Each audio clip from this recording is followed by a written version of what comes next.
Doktor, mida võiks inimene teada oma une kohta üldiselt ja kuidas seda üldse teada saada? Inimene üldiselt oma une peale väga ei mõtle. Ta mõtleb siis, kui see uni oli kas siis väga hea või oli ta siis väga halb ja kindlasti une kvaliteeti hinnatakse hommikul ärgates. Kas on selline välja puhanud tunne, kas oli korduvaid ärkamisi, kas oli probleeme magama jäämisega, nii et une kvaliteeti hinnatakse hommikul. Ja päevaaeg on siis selleks, et nii-öelda uueks uneks valmistuda ja selleks siis nii-öelda vaeva näha juba päeva ajal, koristada magamistuba, kui madrats, padjad, tekid on vanad, vahetada võib-olla need välja, hoolida sellest, et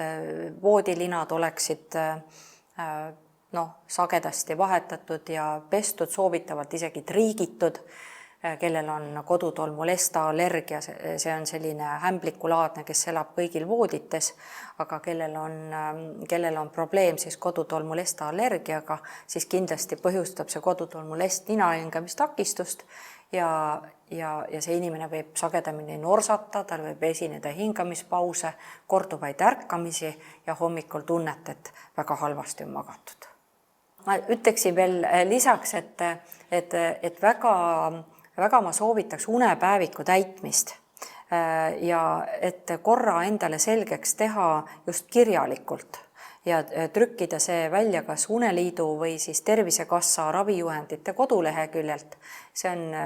nii-öelda selline 2-nädalane kokkuvõtmine, 1 kord päevas täita ja te võite siis kokku lugeda oma unetunnid, visata pilk peale oma tavalistele harjumustele, mida te üldse teete, kas teil on piisavat füüsilist aktiivsust, võib-olla te ei kujutagi ette, kui palju alkoholi reaalselt tarvitate ja kuidas on hommikul ärkamine või võtta selle nädala sees ja nädalavahetustel magatud uneaeg, et jah, et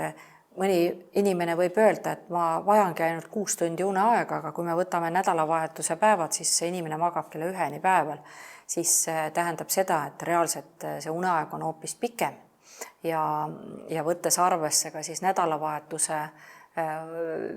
nii-öelda ööd ja unetunnid, siis saame täpselt teada, mis on meie jaoks vajalik magamineku aeg ja selline hommikul ärkamise aeg. Selliseid pidusid, üritusi, seda tuleb absoluutselt igal ühel ette ja tuleb ka pidada ja käia ja teha,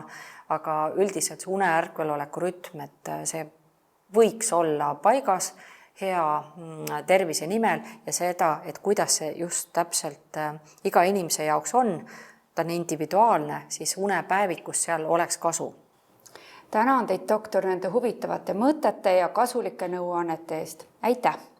Palun!